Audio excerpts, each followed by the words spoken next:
The stars stretched endlessly across the void, cold and silent witnesses to the obsidian spacecraft slicing through the darkness.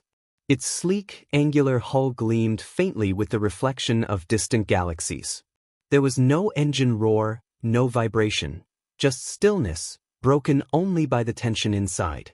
Two figures sat in the cockpit, silent, statuesque. Lara and Kira. Their faces, beautiful yet severe, were illuminated by soft blue light from the console. Their smooth, bald heads reflected the glow as shadows traced the elegant lines of their cheekbones. Even seated, they carried themselves with power. But in that moment, power gave way to grief and anger. Exile. Neither of them spoke. There was nothing left to say. The sentence had been passed. They were to be banished from Xander, their home, their origin, their pride. Their only crime, daring to speak of freedom, of thought, of love.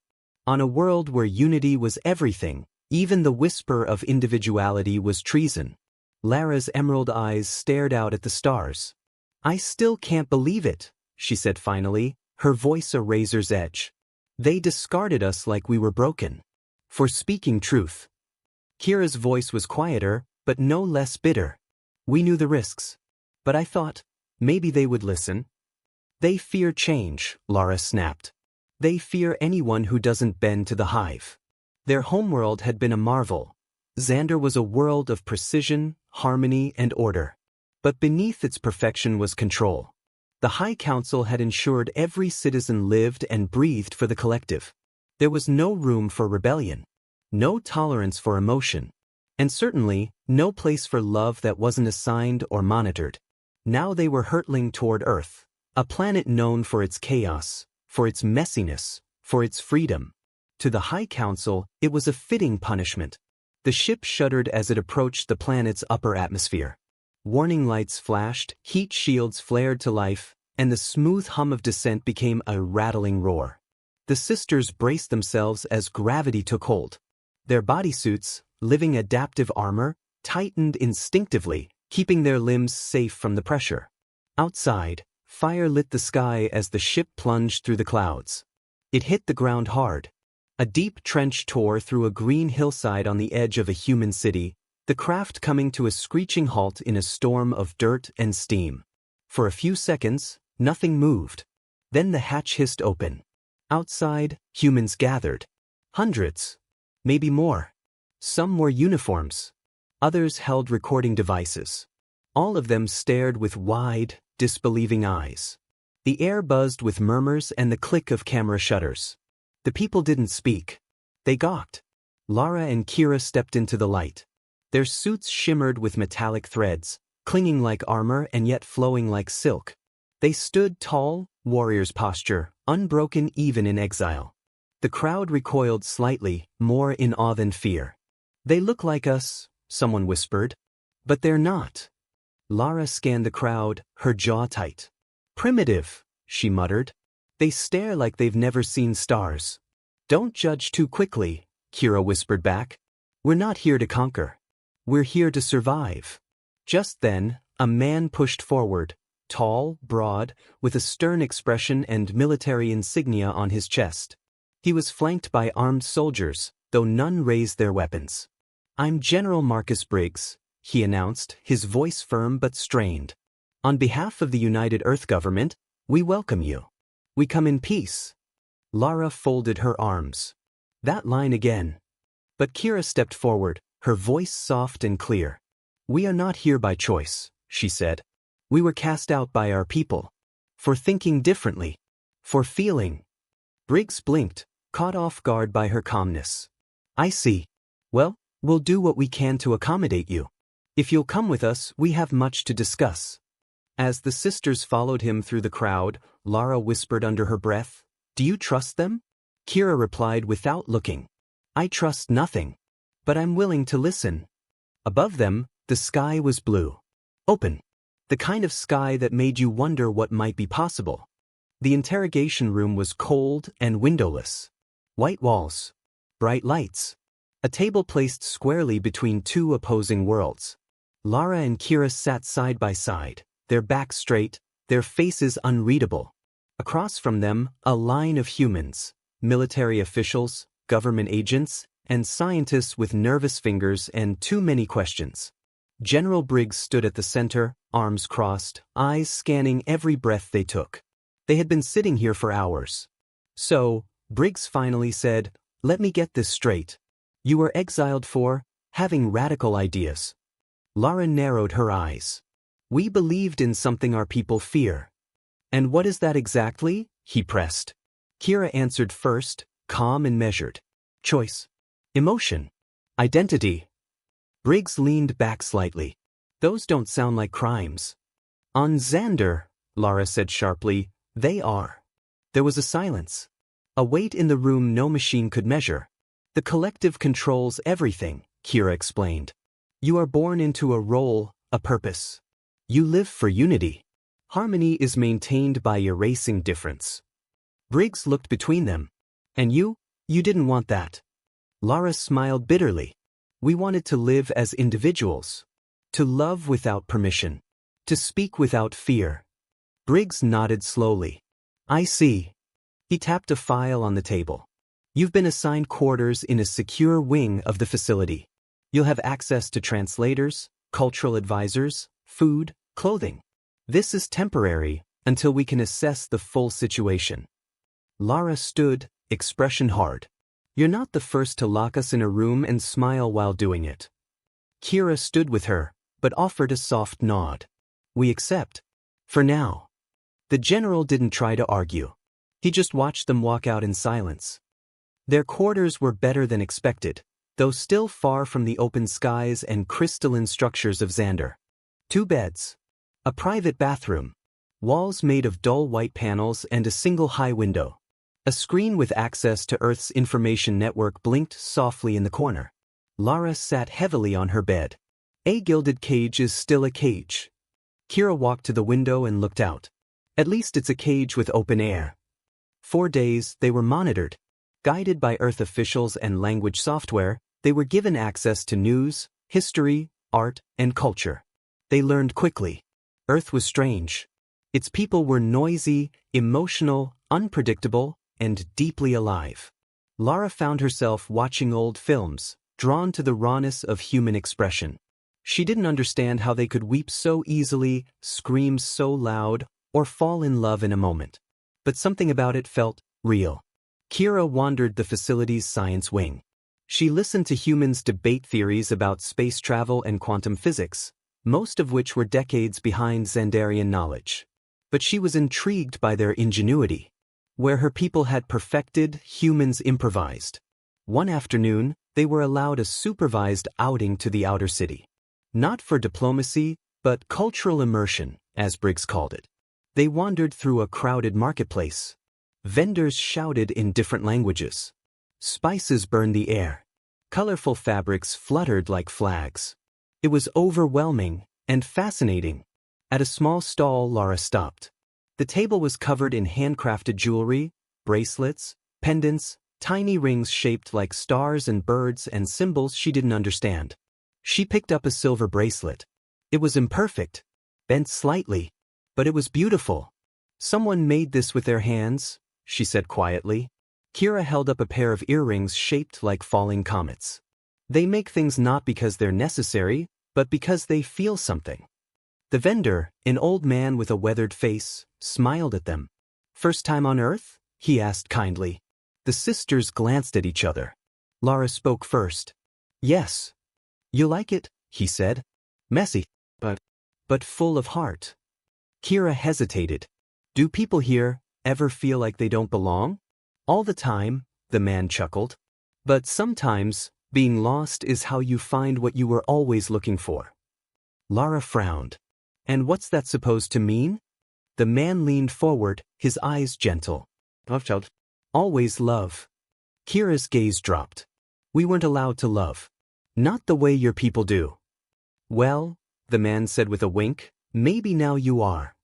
They left the stall in silence, the weight of his words following them long after. That night, Lara sat by the window, the bracelet still in her hand. "I never understood what this planet could offer," she whispered. Kira, sitting across the room, nodded. Maybe it's offering us something we didn't know we needed. They didn't speak after that. They just listened to the hum of the strange world outside and wondered what might come next. Sergeant Jake Smith stood at the edge of the training yard, his arms folded, eyes locked on the security monitor in the corner. The screen showed a feed from the observation wing, two alien figures moving gracefully through the facility's corridors. He had seen them before, but today, he lingered. "They're not what I expected," came a voice behind him. Corporal Alex Donovan approached, holding a mug of coffee in one hand, eyes fixed on the same screen. "Yeah," Jake said quietly. "Not monsters. Not invaders. Just different." Alex nodded. "I've been reading their files. Kira's scientific knowledge is decades beyond ours. And Lara, she was a combat strategist back on Xander." Jake gave a half smile. "And now they're here. Living under guard like they're radioactive." "Maybe they are," Alex replied. "But I don't think we're the ones in danger." They watched for a moment longer, silent. Both men had been assigned to the facility's internal security team. It was supposed to be a routine detail: observe, report, ensure safety. But neither had expected to be drawn in. Jake admired Lara's strength, her refusal to bend, her unfiltered fire. Alex was fascinated by Kira's intellect and calm presence. She moved like someone who carried whole galaxies in her thoughts. They weren't supposed to care, but they did. And caring was dangerous. One night, just past midnight, the silence of the facility shattered. A loud crash echoed from the guest wing. Jake and Alex reached the door within seconds, weapons drawn, adrenaline pumping. They burst inside. No threat, no intruder. Just Lara and Kira, standing in the middle of the room, shouting at each other in their native tongue. Their faces were red with frustration, voices sharp, eyes glistening. Jake lowered his weapon slowly. "What the hell's going on?" Lara spun toward him, eyes burning. "This is between me and my sister, human. You weren't invited." Kira stepped forward, her voice shaky. "We need help. We can't keep pretending. Not to them. Not to each other." She turned to Alex. Her voice cracked. "We don't know how to be here. Everything we were, everything we believed, is gone." Alex looked at Jake. Neither said a word. But in that moment, they both knew. They couldn't walk away. Jake nodded. "All right, talk to us. We'll listen." No reports were written that night. No cameras rolled. No one in the control room interfered. They sat on the floor, two soldiers and two exiles. And they talked. Not about strategy. Not about politics. About pain. Lara spoke of the betrayal, the shame of exile. Of nights where she wanted to scream into the void. Kira shared her loneliness. The fear of losing her identity in a world that didn't understand her mind. Jake listened, his heart tightening. He saw the cracks beneath Lara's armor. Alex leaned closer to Kira, their eyes meeting as she described the stars from her galaxy, the sounds of her people's instruments, the way she missed silence. And slowly, the walls began to fall. Jake's voice was soft. "You don't have to fight every moment. Not here. Not with us." Lara looked at him, searching for sarcasm. Finding none. "You don't know what it's like to lose everything," she said. "I do," he replied. She didn't ask how. But she believed him. Kira leaned her head on her knees. "We were taught never to feel too much. Now it's all I can do not to feel everything." Alex reached out, hesitantly. His fingers brushed hers. "You don't have to do it alone," he said. By morning, nothing physical had changed. But everything emotional had. There were no orders to follow now. No official protocol. Just a quiet bond forming across the space between alien and human. Not enemies. Not strangers. Something else. And though none of them dared say the word yet, the feeling lingered long after they parted. It felt a lot like the beginning of love. For the first time since their arrival on Earth, the sisters felt something close to peace. It was fragile, unspoken, but real. They spent more time outside their quarters. Lara trained with Jake in the simulation wing, sparring with laughter instead of anger. Kira collaborated with Alex in the tech labs, translating her knowledge into tools Earth scientists had never even imagined. The facility began to change around them. The guards relaxed. The staff spoke more openly. And for a moment, it felt like home could exist here. But home was watching. Far beyond Earth's orbit, in the shadows of deep space, the Xandarian High Council observed. The hive mind tracked their every move, every deviation from collective protocol. Lara and Kira had not simply vanished. They had adapted. Worse, they had bonded with the humans. To the council, that wasn't exile. It was contamination. A decision was made. Swift, final. A Xandarian purge team was dispatched. Elite enforcers bred for one purpose: destroy the infection. Retrieve nothing. Erase everything. They arrived without warning. The sky over the facility split open with a roar of unnatural thunder. Lara woke to the sound of the alarm blaring, red light flooding their room. She was on her feet before her eyes fully opened. Kira was already pulling on her bodysuit, eyes wide. "They found us," she whispered. Outside, explosions rocked the city. Blue-white energy pulses lit the sky like a second sun. Civilians screamed. Earth's defenses activated, too slow, too underpowered. Jake and Alex burst into the room, weapons drawn. "You need to move, now," Jake shouted. "They're not taking prisoners." Lara met his eyes. "Then neither are we." They didn't run. They armored up. Kira synchronized Earth's communication systems with Xandarian frequencies. "They're using stealth tech. I can map it, but we'll have to move fast." Jake and Alex stood shoulder to shoulder with them, no longer guards, now soldiers, brothers, partners. And so, the four of them entered the war. The battlefield was chaos. Xandarian warriors dropped from the sky in shimmering waves, moving like a hive, perfectly coordinated, merciless. But Lara and Kira knew how they fought. And now, they were fighting for something more. Side by side, they led counterattacks, Earth forces rallying behind them. Lara fought like lightning, precise, unrelenting. Her plasma blade cut through the enemy like fire through frost. Jake stayed at her side, shielding her back, eyes scanning for every ambush. "Watch your left," he shouted. "I've got it," she called back, taking down 2 soldiers in a sweep. She turned, grinned. "Thanks for the save, handsome." Jake laughed breathlessly. "Don't make me look bad out here." Across the field, Kira and Alex were a blur of intellect and instinct.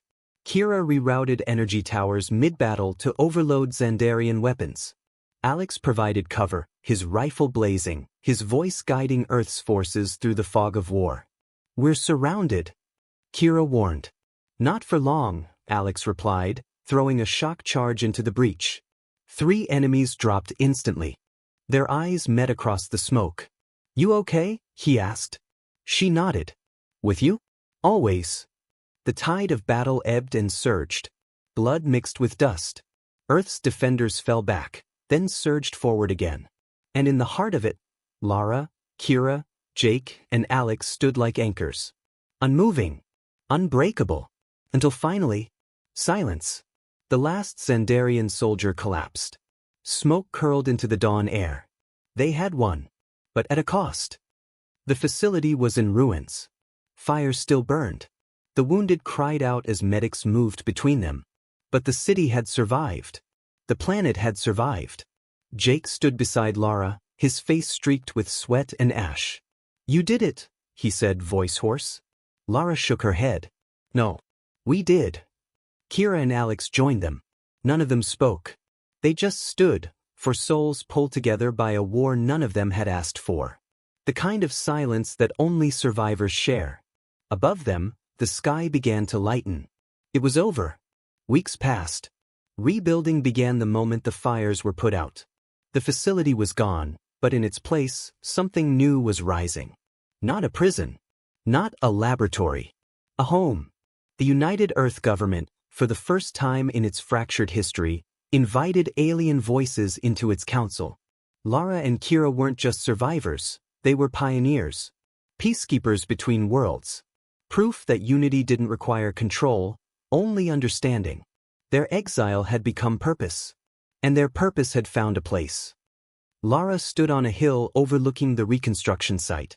The wind brushed against her bare scalp, the horizon glowing with the colors of dusk.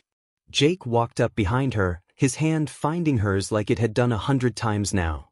"Not bad," he said, looking out. "I never thought I'd care what this world looked like," Lara admitted. "But now, it feels like mine." He smiled. "That's because you made it yours." She turned to face him. Her voice was quieter now. "Honest. Back home I was always fighting. Even when I was winning, it never felt like I belonged. I finally feel seen." Jake reached out, brushing a thumb across her cheek. "You are seen. Every piece of you. And you don't have to fight to prove you exist." She leaned into him, her voice barely above a whisper. "You are my home now, Jake." And when he kissed her, it wasn't like the movie she had watched. It wasn't fiery or chaotic. It was real. And gentle. And exactly right. Elsewhere, Kira sat on a bench in the city's tech plaza, watching children play beneath a new monument dedicated to peace. A sculpture of Earth and Xander's sigils joined in a spiral of stars. Alex sat beside her, holding her hand, quietly watching the same scene. "I still don't understand how your people got everything so advanced," he said. "But forgot how to feel." Kira smiled softly. "We were taught that emotion was weakness. That connection would unravel the hive. But I think connection is what makes us strong." Alex looked at her, eyes steady.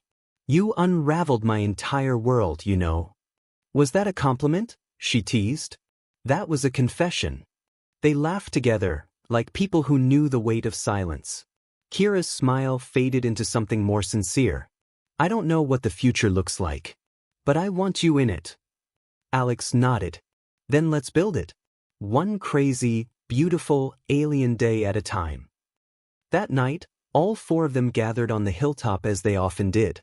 Lara and Kira stood together, their hands intertwined, looking out at a world that had once felt like a punishment. Now it was filled with promise. Jake and Alex flanked them, silent but present.